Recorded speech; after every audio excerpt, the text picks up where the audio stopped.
Vous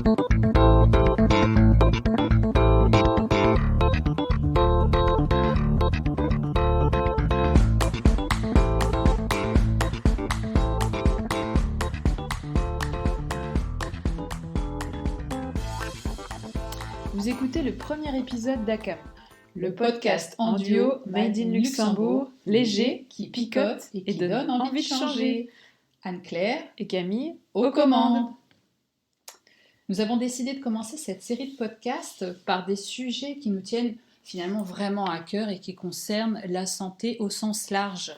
Et oui Anne-Claire, et si on parlait de santé autrement, que l'on faisait se rencontrer des pratiques ancestrales avec des approches plus modernes et technologiques, qui ont toutes beaucoup à nous apprendre finalement.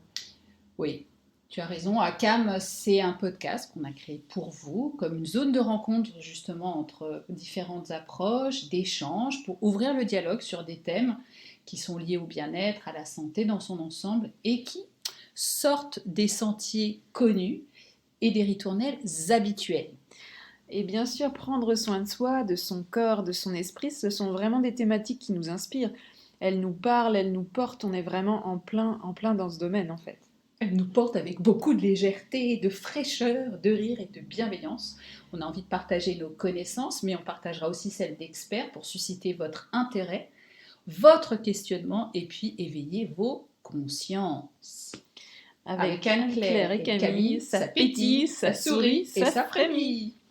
Alors si on commençait par parler de quelque chose que l'on ne voit pas, qui se cache, mais si on s'en occupe bien, pourrait bien faire toute la différence. J'ai nommé le microbiote.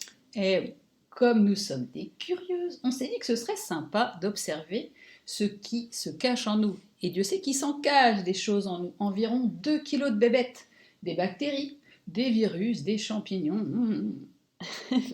Et oui, c'est vraiment un sujet très très présent. Dans mes études, on en parle de plus en plus. Beaucoup d'études sortent. C'est vraiment le sujet un petit peu à la mode, si je peux dire. Effectivement, moi aussi, dans mon cabinet en sophro, je reçois de plus en plus de gens qui se plaignent de maux de ventre sans vraiment en connaître la raison. En fait, de tout temps, l'homme a cherché un petit peu à améliorer sa santé grâce à son alimentation, entre autres, avec des résultats des fois un petit peu rigolos. Donc il y a eu des revirements de situation au cours du temps. Donc au Moyen-Âge, on craignait les fruits, par exemple. Les fruits frais étaient un peu diabolisés. En 1950, on a loué le sucre. Alors bon, on peut y mettre vraiment des gros bémols. Au début des années, au niveau du XXe siècle, on a diabolisé bien sûr le gluten. Et cycliquement, on revient tout doucement au 100% naturel. Enfin, tout change, tout évolue, on se contredit suivant les époques. C'est assez rigolo. Mais alors finalement, le microbiote, qu'est-ce que c'est ? Alors le microbiote, donc, on parle souvent du microbiote intestinal, mais le microbiote regroupe vraiment tous les microbiotes humains. Et si on s'intéresse au mot, microbiote, ça vient du grec mikros, qui veut dire petit, et de biotos, qui vient de bio, qui veut dire vivre. Et anciennement, on l'appelait la flore intestinale, en fait. Ah, ok. Et un microbiote, c'est un ensemble de micro-organismes qui sont non pathogènes. Donc les micro-organismes, vous avez les bactéries, les levures, les champignons, les virus, qui vivent en fait dans un environnement donné, là typiquement dans nous en fait finalement. Mais tu as parlé de micro-organismes non pathogènes. Qu'est-ce que c'est pathogène pour nous ? Alors pathogène, ça veut dire qu'ils vivent avec nous, qui peuvent vivre avec nous sans pour autant provoquer des maladies. En fait, c'est quand ils sont non pathogènes. Voilà, c'est ça. On est un peu en symbiose. Eux, on leur apporte quelque chose, eux nous apportent quelque chose, c'est un peu du donnant-donnant. Et on connaît en fait l'existence de ces micro-organismes qui nous composent depuis vraiment longtemps, mais les connaissances sur leur fonction, au niveau du microbiote, ça a vraiment évolué au jour le jour, et ce n'est pas le fruit en fait de recherche d'une seule et unique personne, mais c'est vraiment l'accumulation de toutes les connaissances de nombreux chercheurs. Donc c'est pas une seule personne qui un jour s'est dit tiens, on a un microbiote, c'est tout un ensemble de recherches qui mis bout à bout a mené à ce qu'on connaît aujourd'hui. Oui, exactement, c'est ça. C'est vraiment le cumul des travaux des chercheurs. C'est pas comme le vaccin ou ce genre de choses qui ont été découvertes. C'est vraiment un travail de... Collaboratif. Oui, c'est ça, collaboratif. C'est vraiment le mot. Et donc, comme je disais un petit peu plus tôt, le microbiote, il est présent en fait, on parle de l'intestinal, mais il est vraiment présent partout. Dès que l'organisme est en contact avec le milieu extérieur. Donc on a un microbiote nasal, buccal, intestinal, cutané, de la peau donc, et vaginal. Voilà, c'est vraiment tous ces... enfin, vraiment, dès qu'on a contact avec l'extérieur, on parle de microbiote. Il ne faut pas s'arrêter juste à l'intestinal. Ah, c'est intéressant parce que effectivement, quand on parle microbiote, en tout cas, moi, souvent, c'était associé à celui de nos intestins finalement. Ouais, bah c'est ça, en fait, c'est le plus connu. On a peut-être fait plus de recherches sur celui-là. Et c'est aussi le plus abondant. Donc voilà, mais il ne faut pas oublier les autres. Donc c'est aussi le premier à avoir été étudié. Et puis, donc on en apprend un petit peu tous les jours sur le microbiote. On sait qu'il est essentiellement composé de bactéries, que chaque individu a son propre microbiote intestinal, qui est composé environ de 150 à 200 espèces bactériennes différentes. Ah, il y a vraiment du monde. Ouais, c'est énorme. Et ça représente environ 10 000 milliards de bactéries. C'est soit une fois plus que nos cellules qui nous constituent. Et c'est à peu près 2 kilos. Donc on a 2 kilos de bactéries, comme quoi. Et en fait, ces 10 000 milliards de bactéries, elles vivent en parfaite harmonie avec nous. C'est vraiment une cohabitation, on appelle ça la symbiose. En fait, comme tu le disais tout à l'heure, toutes ces bactéries dont on parle ne sont pas pathogènes. C'est ça, tout à fait. Sauf quand il y a des problèmes, bien sûr. Mais chaque partie tire bénéfice de cette relation. Donc notre organisme profite de cet écosystème complexe qui intervient dans différentes fonctions physiologiques. Donc pour la synthèse des vitamines, un rôle métabolique, un rôle aussi immunitaire qui est très très important. Et les bactéries trouvent au niveau de l'intestin un environnement qui est très riche en éléments nutritifs pour elles en fait. Et ça leur permet de croître, de grandir. Mais alors, est-ce que ce microbiote est le même pour tout le monde? Alors non, chaque individu a son microbiote unique. C'est un petit peu comme les empreintes digitales finalement. Ah, C'est ok. vraiment un microbiote qui lui est propre et qui s'est constitué peu à peu en fait en fonction de comment il est né, de plein de facteurs en fait. Donc par exemple, les facteurs essentiels du début de vie, ça va être la grossesse avec l'accouchement. Donc par voie basse ou par césarienne. Après, il y a allaitement ou lait maternisé. Tout ça, ça va construire en fait le microbiote de l'enfant. Et la flore intestinale, enfin ce fameux microbiote n'est Mhm. pas le même qu'on habite au Luxembourg ou qu'on habite à Tokyo par exemple. Finalement, c'est un petit peu comme dans la nature. On a des bananes en Afrique et du blé en Europe, mais on ne pourrait pas vraiment avoir des cactus en sain état ici, quoi. C'est ça un Oui, peu. c'est à peu près ça. En fait, ça dépend vraiment de ce qu'on mange, de l'environnement dans lequel on vit, de ce qu'on respire. Et comme je le disais, donc, durant la grossesse, en fait, les bactéries intestinales de la maman passent en effet via le placenta, en fait, vers le futur bébé. Donc ça va dépendre aussi de ce que la maman mange. Après, le mode d'accouchement par voie basse va mettre vraiment le nourrisson en contact avec la flore vaginale de sa maman Mm. et la flore intestinale. Et s'il y a césarienne, ça va être différent et ça va influencer une diversité microbienne différente en fait. Parce que le bébé aura contact avec les sages-femmes, avec peut-être Mhm. des gants ou des choses qui vont pas être la flore vaginale. Donc, d'ailleurs, il y a des études qui ont été menées à l'Université de Luxembourg en mars 2021, donc c'est tout frais, et qui nous apprennent vraiment que selon le mode d'accouchement, par voie basse ou césarienne, l'impact sur le bébé sera vraiment présent tout au long de la vie du bébé, mais essentiellement la première année. D'accord. Après, il va un petit peu développer son propre microbiote selon qu'il soit dans un environnement hyper aseptisé ou non. Si les parents le laissent jouer un petit peu dans le sable ou ce genre de choses, ça va vraiment évoluer. Et par rapport à l'accouchement, il faut savoir que de nos jours, il y a des techniques, alors très peu usitées pour le moment, mais ça va l'être de plus en plus. C'est lors d'une césarienne, en fait, c'est d'imbiber, en fait, enfin de badigeonner le bébé avec une lingette qui aura été mise précédemment dans le vagin de la maman pour que le bébé puisse quand même avoir cette source de bonnes bactéries euh, au début de sa vie, en fait, au Ah, tout début. d'accord. C'est intéressant, mais alors du coup, une fois que le bébé est né, qu'est-ce qui se passe ensuite? Est-ce que il a un microbiote qui va être le même pour toute sa vie? Est-ce qu'on l'aura jusqu'à ce qu'on passe l'arme à gauche, ou bien est-ce que ce microbiote évolue en même temps que nous? Alors, il évolue. Et justement, c'est pour ça qu'il faut en prendre soin. Et on va voir un petit peu comment. Donc, la composition du microbiote va beaucoup évoluer, en fait, finalement, au cours de la vie. Mhm. Et elle va être déterminée de façon majeure par l'alimentation. Ensuite, avec, comme je le disais tout à l'heure, le type d'allaitement. le sein, le biberon, et puis les habitudes alimentaires jusqu'à l'âge adulte. L'alimentation joue vraiment un rôle tout au long de la vie, donc au niveau de la qualité, de l'équilibre du microbiote intestinal.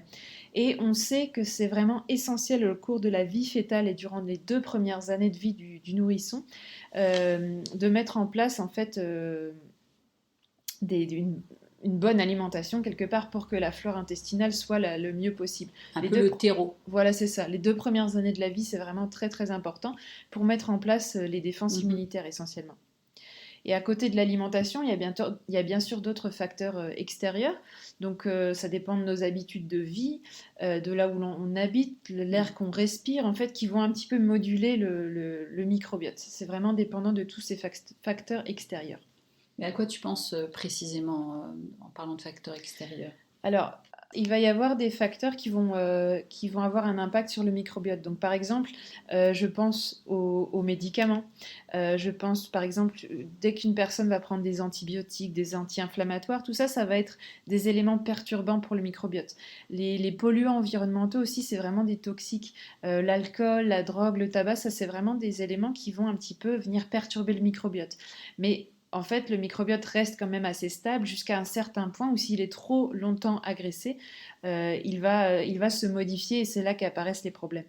Mais alors, est-ce que cette résilience finalement du microbiote, et c'est une fois que ces défenses elles sont mises en place, est-ce que elles sont définitives ou bien encore une fois, est-ce que c'est amené à être de nouveau potentiellement comment est-ce qu'on pourrait dire, un peu secoué ou en fonction de ce qui se passe, être défini autrement? Alors déjà, on va commencer par avoir une alimentation la meilleure possible, riche en fibres. Donc par exemple des fruits, des légumes, des céréales complètes, semi-complètes, des légumineuses.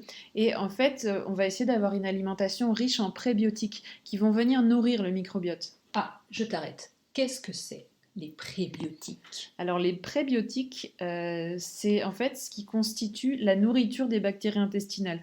On peut appeler ça un petit peu leur friandise quelque part.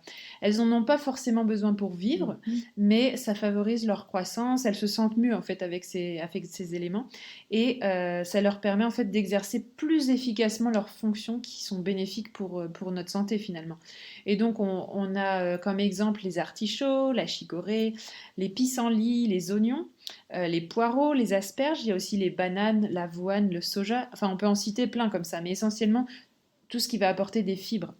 Et augmenter son alimentation aussi de produits fermentés, ça va aider clairement le microbiote à être en meilleure forme. Donc par exemple les légumes lactofermentés, le soja fermenté, le yaourt, le kéfir, la choucroute, ça ce sont tous des éléments qui peuvent vraiment aider le microbiote. Mais les aliments fermentés, le nom ne m'inspire pas beaucoup. Qu'est-ce que c'est et en quoi vont-ils aider?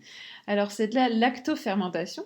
En fait, ça permet de préserver, c'est une technique en fait qui permet de préserver des aliments. Donc on va mettre des aliments crus, des légumes en fait crus dans une espèce une saumure qui est en fait c'est de l'eau à laquelle on ajoute du sel et on va pouvoir comme ça les conserver plusieurs mois à la température ambiante jusqu'à ce que les bactéries en fait fassent leur travail et ensuite quand on va consommer ces aliments ils vont être très riches en fait en plein d'éléments hyper nutritifs pour le corps. Ça reste cru donc c'est que de la bonne vitamine, des minéraux, etc. Donc c'est vraiment des super des super aliments qui sont très nutritifs et gustatifs. Donc c'est vraiment hyper bon, faut en abuser. Et le meilleur exemple pour t'expliquer un peu ce que c'est tout simplement la choucroute en fait. D'accord. Ça, tu connais. Oui, je connais. Dire que j'aime ça, je ne sais pas. Ça dépend dans quelles circonstances. Mais c'est pas mauvais quand même. Et alors, quoi d'autre encore? Alors, pour aider le microbiote, on peut aussi modérer sa consommation de viande. Donc, je parle pas du tout de l'arrêter, mais simplement la modérer parce que la viande va pas être vraiment l'ami du microbiote. Donc, si on peut avoir une alimentation la plus végétarienne possible, ça va vraiment faciliter en fait on aura des meilleures bactéries finalement qui vont composer notre microbiote. On peut aussi limiter les produits light. Ah bon? Ça c'est marrant parce qu'on nous invente tellement les mérites de ces produits light. Alors en fait ils sont pas digérés, les édulcorants artificiels ils parviennent intacts dans le côlon et en fait ils modifieraient le microbiote en favorisant plutôt une décroissance de mauvaises bactéries. Donc ça n'a pas forcément un intérêt fou. En plus, ça continue à donner ce goût sucré, donc ça sert à rien finalement de manger quelque chose de light. Soit on mange du sucre, soit pas, mais finalement le light, ça n'a pas grand intérêt à part pour les industries. Alors ensuite, une autre chose que l'on peut faire, c'est manger le moins transformé possible. Donc tout ce qui est industriel, ça ne va pas forcément aider le microbiote. Donc on va essayer de manger le plus fait maison possible, même si c'est des choses très simples, on va vraiment mettre ça en avant. C'est intéressant que tu dis ça parce qu'en préparant ce podcast, j'avais regardé le reportage sur Arte, Les fabuleux pouvoirs du ventre, que je vous conseille d'ailleurs, et ils évoquent effectivement ces additifs alimentaires qui nuisent, voire abîment vraiment le microbiote. Ouais, c'est ça. Et puis, je pense que dans ce reportage, on parlait aussi des médicaments et on ne peut pas supprimer tous les facteurs potentiellement délétères pour notre microbiote, mais par exemple, pour certains médicaments qui sont nécessaires pour notre santé, on peut en fait un petit peu contrecarrer la chose en prenant des probiotiques, donc, comme je le disais tout à l'heure.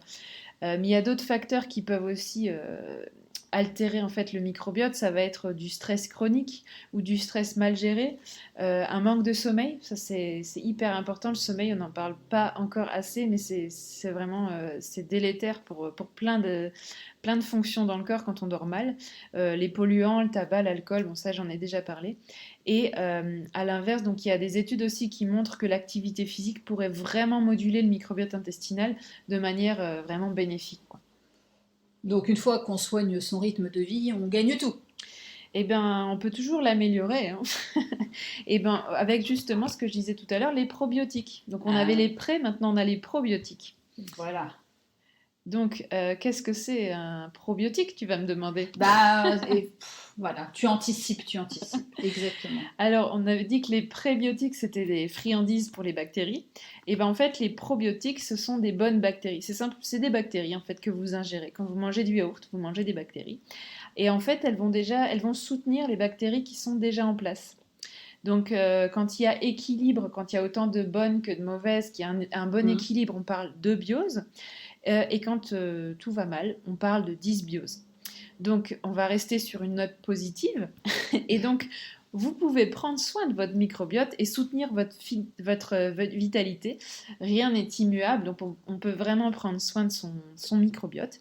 Et justement, pour clôturer ce petit podcast, on a pour l'habitude...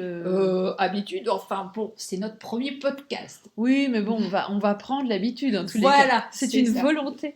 Donc, on va essayer de vous plonger dans l'action. Donc, cette semaine, on va vous mettre au défi de tester des aliments lacto-fermentés. Comme on a un petit peu expliqué ce que c'était, donc au choix, pour un petit peu vous donner des idées, on vous laisse tester la choucroute, le kéfir, le kimchi, les cornichons, les capres, les pickles, le pain au levain, le miso, le skyr. Mais kezako, kéfir, kimchi, datas not lots of Alors, le kéfir, c'est une boisson qui est issue de la fermentation du lait ou du fruit, qui est préparée en fait avec des petits grains. C'est un peu un levain qui est constitué essentiellement de bactéries lactiques et de levure. Et le kimchi, c'est un mets traditionnel coréen qui est composé de piments et de légumes lactofermentés et qui sont trempés dans la saumure pendant plusieurs semaines et plusieurs mois et ça développe une certaine acidité. Donc c'est des très bons ingrédients qui vont vraiment aider le microbiote à être au top. Et ben voilà, c'était notre première immersion dans le corps humain. Nous y reviendrons un peu plus en détail dans les prochains podcasts. Mais si vous ne pouvez pas attendre, on vous conseille un livre qui date un peu, enfin alors maintenant, qui date, hein. Oui, mais il est encore assez d'actualité. Oui. C'est le charme discret de l'intestin. Et puis, comme tu l'as cité tout à l'heure, l'émission sur Arte est aussi très très inspirante. Donc n'hésitez pas à la consulter, ça peut toujours vous apporter plus amples informations sur le microbiote. De toute façon, toutes les sources de nos podcasts sont reprises dans le descriptif sous l'épisode. Et puis alors, voilà, on arrive au terme. Alors sans vouloir copier tous les podcasteurs, merci de faire le nécessaire pour qu'un plus grand nombre connaisse ACAM. Le podcast en duo, made in Luxembourg, léger, qui picote et donne envie de changer. Alors on like, on partage, on commente, faites-vous plaisir. Et si vous avez des suggestions, ce sera vraiment avec plaisir que nous les lirons.